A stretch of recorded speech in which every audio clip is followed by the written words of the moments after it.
Were you surprised at Israel's attack on Iran? I was surprised because I thought that Israel, well, Netanyahu would not have the gall to invade Iran while the U.S. was in the midst of negotiations, and while it seemed that Trump was still um, somewhat serious about these negotiations. So I was pretty shocked by it and have been feeling this dread and horror at watching what's happening every day and knowing where this could possibly lead. And I want to talk with you about where this could lead, uh, bearing in mind that there is active discussion of direct United States involvement, and with the memory of Iraq fresh in the minds of many of us and the catastrophe there, and not to mention our 20 plus years as a nation, the United States in Afghanistan. And the first thought that comes to mind is Iran is roughly twice as large as Iraq. It has uh, oil wealth, as Iraq did, but it doesn't have the history of instability. It is a powerful adversary. It's certainly not the helpless women and children of Gaza, which is who Israel has been attacking for the last couple of years. So, where where do we stand in terms of possible U.S. involvement? Well, the first days of the Israeli attack, or I should say, even the first day, it seemed like Israel was going to try to do in Iran what it did in Lebanon, take out the top leadership, decapitate the Iranian ability to respond. We have seen since that that's not the case, that Iran does still seem to have an ability to respond, and this is freaking out a lot of people inside Israel. They are getting a tiny, tiny, tiny taste of what it has been like for the people of Gaza and what it's like for the people of Iran. You mentioned what a huge country it is, and let's say that the capital, Tehran, is a huge metropolis. And so for Trump to have said, evacuate the city of over 10 million people has caused panic inside Iran. And it's very sad that Israel is able to inflict that kind of panic and that Trump is able to make these sort of blasé comments that send then millions of people into a tailspin and trying to figure out how the heck they're going to be able to get out of the city. So, and you said, Iraq fresh on the minds. I don't know about that, Richard, because first, it's us in an older generation that even remembers that. And second, nobody was ever held accountable for the lies, the manipulation that led the US to invade Iraq, and then the horrors that happened afterwards. And so, if you don't hold leaders accountable, if nobody ever went to prison over the worst thing a leader can possibly do, which is manufacture reasons to invade another country, then we're in the situation we're in today, where it can happen again. And so I feel like we don't learn the lessons of history. We don't force those who are responsible for such disasters to pay the price. And of course, Israel is never forced to pay the price for its horrific war crimes. So that's why we are where we are today. And it seems to me, I was trying to put this into words to write about it. I didn't know how to do it sensitively enough, but given the sort of horrors of war, of all the wars we've experienced, I have to say that the United States going to war with Iran would be the stupidest yet. after a sequence of stupid and unsuccessful wars, starting with Vietnam in the 1960s and going on through Iraq and Afghanistan, and if we were to move into actually attacking Iran with Israel and turning Iran into a war enemy, it seems to me we would either suffer, we being the United States, suffer another humiliation or massive human and financial losses followed by another humiliation. I just don't see any other way around it. Insanity is repeating the same thing and expecting different results. Iran would be, other than Vietnam, the largest country we've invaded, certainly in the Middle East or attacked. Uh, I don't even, it must be what you're saying about the lessons of history, because I don't even get why this is being discussed with a straight face in Washington. Well, that's why it's so interesting that influential people on the right are trying to bring back some of this history, because until now, it has really been those of us on the left who have been saying how awful the last, just even take 20 years. Of course, you're going back to Vietnam, and we could do that as well.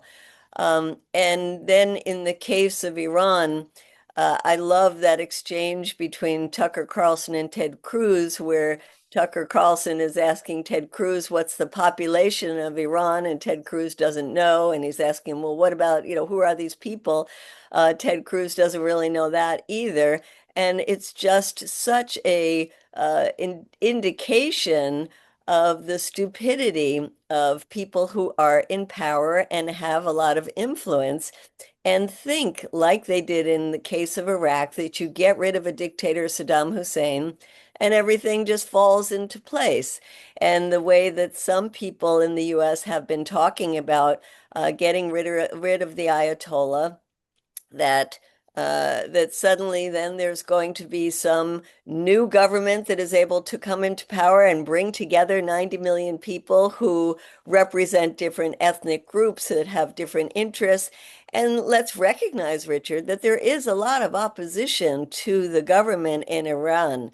And those of us who have been opposing a war are not doing it because we love the Islamic regime. We're doing it because we have learned the lessons of history. We do know that it's actually the U.S. sanctions, not even coming up to the possibility of U.S. getting involved directly in this war, but the sanctions have been so devastating to the Iranian Yes. people and have allowed the government to crack down on dissent and made people in Iran more dependent on the government for getting around the sanctions. So, if there is a possibility of pulling the US back from the brink in this and getting a deal with Iran and getting those sanctions lifted, I think there is much more possibility in the future of Iranians being able to make changes in their own government. But as it is now, what is being contemplated and what the sanctions have been doing is reaffirming the Islamic government, bringing together people, because at a time when you're being invaded by Israel, is not the time for people to start saying, let's overturn the government. In fact, it's brought people together. So anything the US or anybody in power, whether it's a Ted Cruz or a Lindsey Graham or people in the White House that are pushing Trump in the direction of following Netanyahu in this. And Richard, we can get into the discussion of whether Netanyahu is following Trump or Trump following Netanyahu. But in any case, those who are advocating for a wider war in Iran really have no idea of where they're going, just like Israel had no idea of where it was going on October 8th and ever since. Absolutely. And Medea, I'm also very interested in this question of people on the right uh, talking sensibly about this. Really, something we haven't heard, certainly from very many Democrats for a long, long time. much, or Republicans.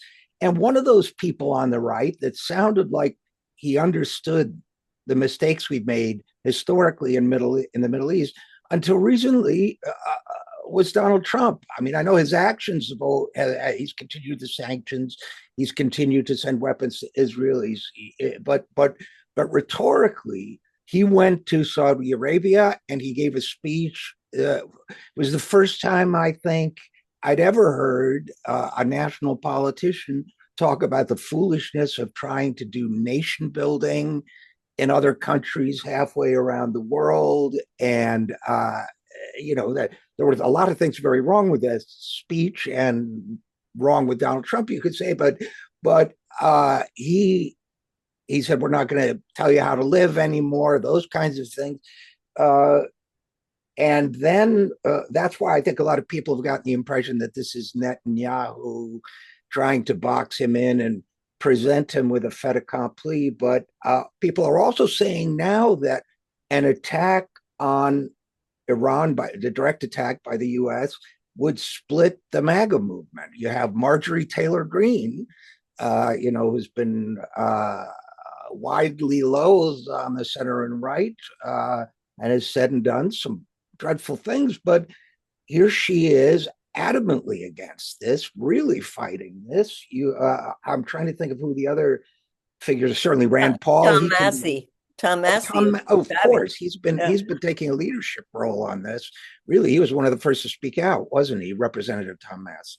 Absolutely, and very clearly, and he's been speaking out for a long time against AIPAC and taking the heat from it, but continuing to get support not only in his district, but among a base of people who really are very distant from what the interventionists within the Republican Party are saying. And Marjorie Taylor Greene has been it's very interesting to see her evolution because she was very much against the war in Ukraine. And then she started dipping her toes into the Israel issue, but without really saying Israel. She said, we shouldn't go to war in Iran on behalf of another country, and kept it kind of vague. But now she's going full on. And that is fascinating to see and very important because she says, I represent the base of the Republican Party, and the base of the Republican Party does not want any more endless wars. And now we see, even in a Washington Post poll that just came out, saying 45% of the American people don't want to go in this. And on the other side, it was only 20%, and with the majority being confused. The MAGA base does not want this. Now, where does that leave the Democrats? Well, Mm. you seem to say that the Democrats were not speaking out, but there are quite a number of Democrats who have been speaking out, not forcefully, not as strong as they should be speaking out. They've been speaking out more on the process issue that Trump should have to go to Congress first because it's Congress that has to decide whether the U.S. gets involved in a war. And so they've introduced these war powers resolutions that in the Senate has to go for a vote. And that's what Tim Kaine introduced. And already, while Tim Kaine is being very strategic on this, he wants to get a Republican on board. And so he has not asked for other Democrats to co-sponsor it yet. And hopefully, very soon, there will be a Republican on board as well, because, you need the Republicans. Absolutely. But we have been going around in the Senate for the past 2 weeks, and we know that there are Democrats who will definitely be with Tim Kaine on this. And there was a resolution in 2020, exact same thing about Iran, a war powers resolution. And all of the Democrats voted in favor of it at that time. And there were 8 Republicans who joined. 6 of those Republicans are still in the Senate. So there is a good possibility that this war powers resolution will pass. Now, it's a little harder today than it was back then to get the Democratic senators because now it's so much an issue about Israel. whereas back then it was more an issue about Iran. So we have been pushing the Democratic senators and some of the worst ones in terms of what they have come out with in their comments saying, well, Fetterman from Pennsylvania is just off the charts. He is just horrific. But then there are people like Jackie Rosen and uh, Chuck Schumer. We don't know where he stands on this. He did support the resolution back in 2020, believe it or not. There are other Democrats like Adam Schiff who came out when right after the Israeli attack and started using that same ridiculous language about Israel having the right to defend itself. But yet we confronted him directly in the halls of Congress, and he said he was going to vote in favor of the War Powers Resolution. So my point in all of this, and this is just on the Senate side, in the House side, there is a similar resolution, and that is gaining support among Democrats, and the only Republican on board yet is Tom Massey. So things are moving quickly in Congress, and we, the public, have to really get involved. And I would tell people, call Congress every single day, several times a day. Call the White House public line every single day. Of course, we don't have enough money to keep that White House comment line open 7 days a week, certainly not 24 hours. It is only open from Monday to Thursday from 10 a.m. to 3 p.m., which is absolutely ridiculous. But we have to put the pressure on the White House and Congress because, we've gained a little time right now and have to make the most use of it. And as we do that, calling Congress, calling our representatives or senators, the White House, of course, I'm reflecting on the Democrats and on ways to put pressure on the Republicans as well. People should, I think, be reminded that arguably Hillary Clinton's support for wars, including Iraq, cost her the presidency in 2016. If you go in and you look at the polling and the political science studies that say in Wisconsin, for example, communities with more Iraq war casualties were disproportionately likely to vote for Trump, and the difference lost her that state. I mean, obviously, there were multiple factors in that loss, but Trump has consistently positioned himself as the no endless wars person, and that's helped him. And I also get the sense, Medea, you talked about the War Powers Resolution now and in 2020. A couple things about that. One is, yes, I was glad when Tim Kaine brought up that idea, but it also strikes me that it's a little, I don't know the right word, pusillanimous, not to actually talk about the fact that this would be a terrible idea with no justification for it, that somehow it's too befitting of the Democratic Party's weakness of perception. It's like being the hall monitor. It's going in, it's beating around the issue, and it makes me wonder whether, since Hillary's loss in 2016 and the Joe Biden's election in 2020, whether the Democrats haven't continued to become more pro-war as a party. Obviously, there are great exceptions. We appreciate those exceptions.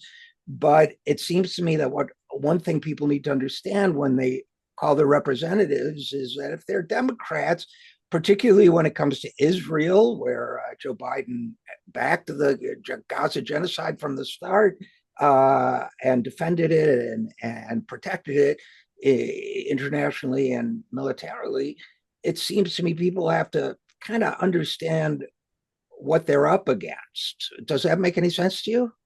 Absolutely. I think it's very important when talking to Democrats to say, you're losing it. American people don't want what you're selling, whether it's the support for Israel or the support for continued war in Ukraine. They certainly are the war party. But of course, the Republicans are the war party as well.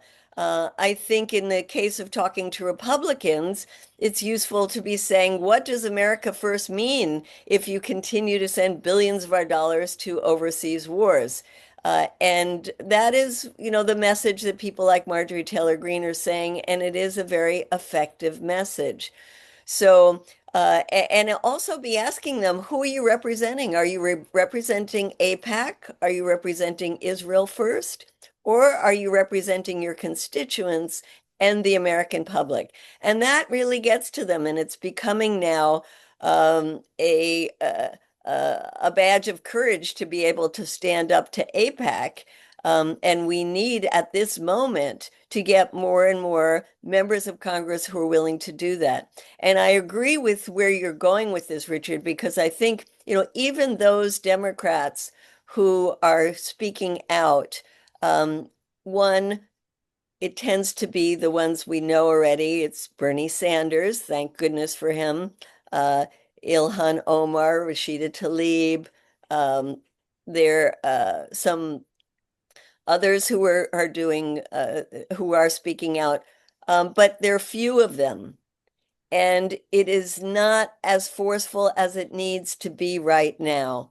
We need leadership. We need people who are coming out and say, what in the world are you possibly thinking that this could be a good idea? This is the worst thing we could do at this moment of history. And as we stop a war in Iran, we have to stop supporting Israel. And at this moment, we can't forget the people of Gaza who are being shot every single day as they go for food. So we've got to put those two things together. And I think at this moment in history, when Israel is a pariah state in the eyes of people around the world, we've got to force this cleavage in our own government between the support that from AIPAC, the allegiance that people like Trump have to Miriam Adelson and all the money that he's gotten from the pro-Israel lobby, the crazy right-wing evangelicals that include Mike Huckabee and include even Pete Hegseth, who's the head of our military, and go instead for people who have a much more humane, rational outlook towards what is happening in the Middle East right now.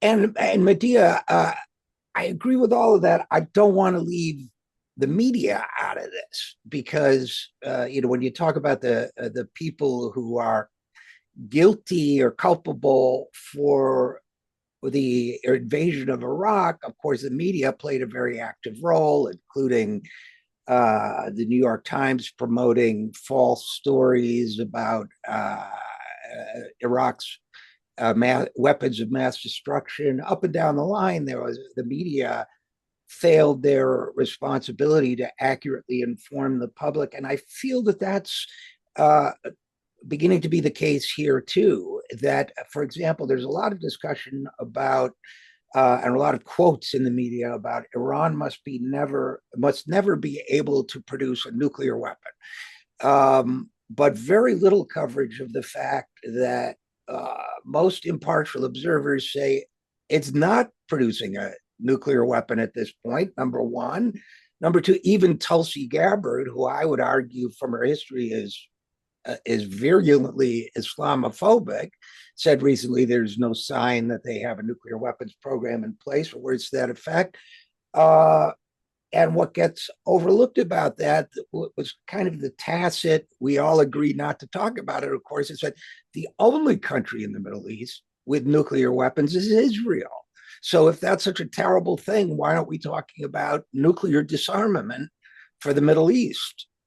Absolutely. I mean, the demand we should have for the media is every time they talk about what the this conflict, say that it started by unprovoked attack by Israel. Unprovoked, unprovoked, unprovoked. I want to hear that every single time.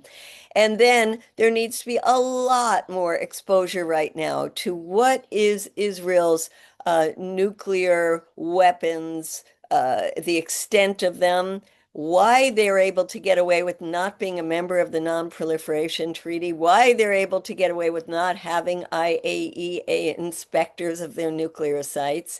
And as you just said, we need a nuclear-free Middle East. Now, many of us want a nuclear-free world, but let's Yes. start with the Middle East. And it is also so sad to see that one of the key negotiators in the between the U.S. and Iran, who said that Iran is ready to say we will not and do not ever want to have a nuclear weapon, was then assassinated by Israel. So Israel does not want to see a nuclear deal go through. It never wanted to. It didn't want to see it at the time of Obama. Neither did AIPAC. They are on the rampage now to try to not only do as much destruction in Iran as possible, but to force the U.S. to get involved more directly. And that's why I think, Richard, we have this incredible window right now that we have to make use of. And you're right, we have to push the media to be covering these issues. We want expose after expose of Israel's nuclear weapons, of Israel's efforts to compromise the IAEA so that it comes out with this report the day before Israel then attacks. We should demand that the head of the IAEA resign because I think he has been used as a tool for Israel. But now is the time for exposés of what Israel is doing in terms of nuclear weapons, in terms of compromising international agencies, and in terms of its infiltration in our own government, including in AIPAC, which should have long ago been registered as a foreign agent. And you know what else doesn't get into this conversation, Medea? And it really disturbs me, but maybe I'm naive, but the media doesn't talk about it. Politicians don't talk about it. There's all this conversation about should Trump or shouldn't he assassinate the lead Ayatollah?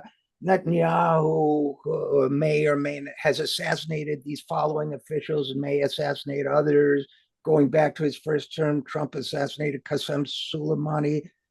What never gets mentioned, even in passing, it seems, is that all of these actions, including the recent Israel's attack on Iran, are war crimes. They were illegal. So the same group of people that trumpeted the fact that Putin's invasion, Russia's invasion of Ukraine was a war crime, which it was, a violation of international law for sure, suddenly it's not even a question that gets discussed. And it seems to me there's been a tacit agreement among the media and our political leaders that, F international law. We don't care unless it suits our purposes to mention it. But it seems to me that's something that we should also be talking about because without international law, there's no protection for anyone.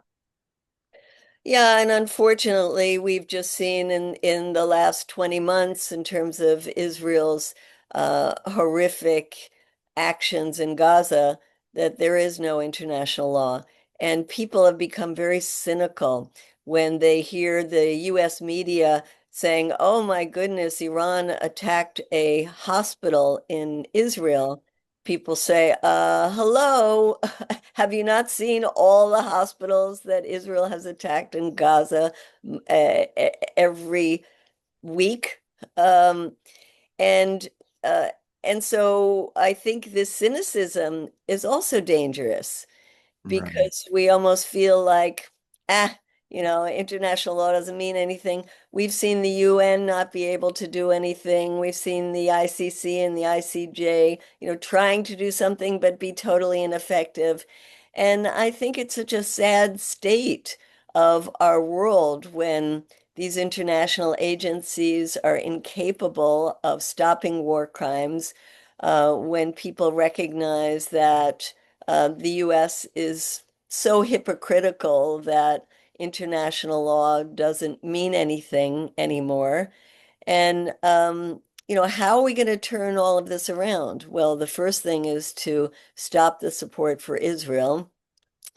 and demand accountability because as I said earlier, Richard, we didn't get accountability when it came to Iraq or even to Afghanistan. We didn't get accountability when it came to the U.S. invasion of Libya.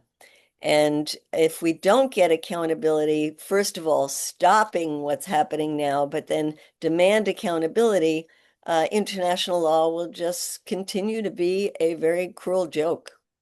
Well, I want to end on a positive note then and say that while you're right about the reasons why people are becoming cynical, I at least am pleased to see a much greater understanding of what Israel is doing and what it represents. And uh, I think that's shifted a lot at a tragic cost, but it shifted a lot in the last couple of years.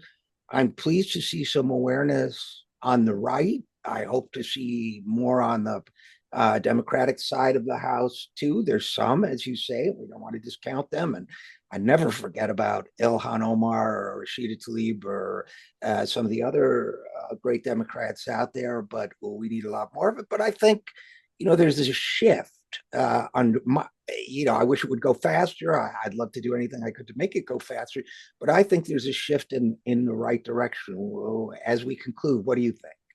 I think there's a tremendous shift. I think there is a sea change. If sometimes I think, okay, am I in my own little bubble and I get my own feeds on social media of people that I want to hear. But then I hear from even relatives that have been pro-Trump and they're still pro-Trump, but they say they don't want to go to war in Iran and they're starting to question. And these are people who have been very pro-Israel. They're questioning that. I see in the rooms that we go to in Congress, the staff people saying, we totally agree with you. These are staff people, oftentimes of Congress people who are extremely pro-Israel, who get $1 million from AIPAC.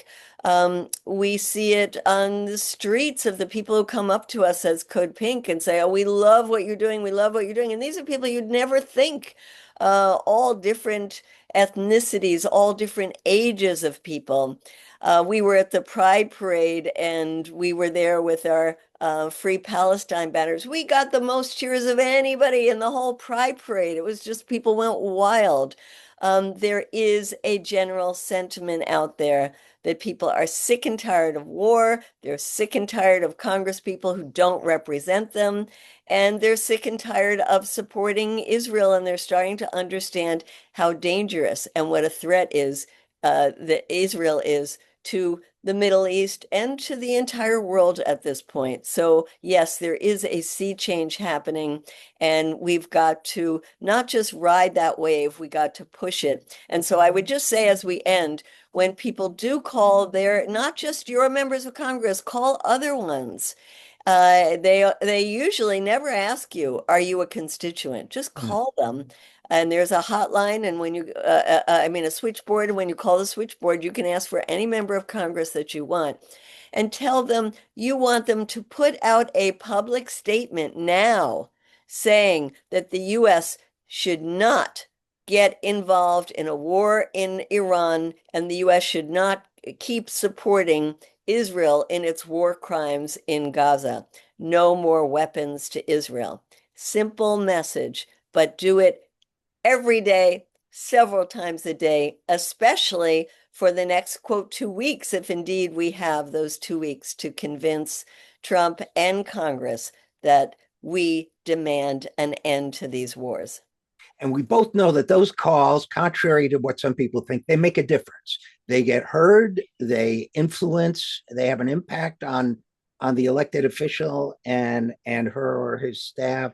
So that's great advice. Let me So just say, Richard, in that vein, that AIPAC and the pro-Israel lobby are working overtime. They are making calls constantly. They have paid people who are making calls constantly. So we have to counteract that with real grassroots people who are incensed about this and worried about where this is going. So don't think that you can just rely on other people to do the work for you. Now is when we need the grassroots more than ever. And if anybody listening wants to join us physically in Congress, we are there every single day. At 10 a.m., we meet in the cafeteria of the Rayburn Building, or you can contact me directly, medea@codepink.org, and we can be in touch. If you have a couple of hours free during the week, come and join us. We might be on the verge of World War III, or we might be on the verge of a real sea change in U.S. policy. It's up to us. So you guys meet in the Rayburn Building cafeteria, 10 a.m. Which day? Every day. We depend on your support here at the 0 Hour, so please give whatever you can at any of the links you see on your screen. Thanks so much.